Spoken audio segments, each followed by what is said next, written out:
ఈ లోకంలో ప్రతి వారు కూడా అందరికీ నచ్చడం అనేది అసాధ్యం కదండి.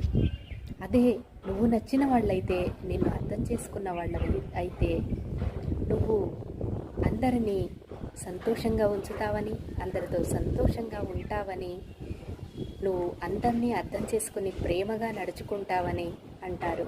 అదే నిన్ను ఎప్పుడు కూడా అపార్థం చేసుకునే వాళ్ళు అనుకోండి, నువ్వు ఏ పని చేసినా కూడా అందులో తప్పుల్నే వెతుకుతారు.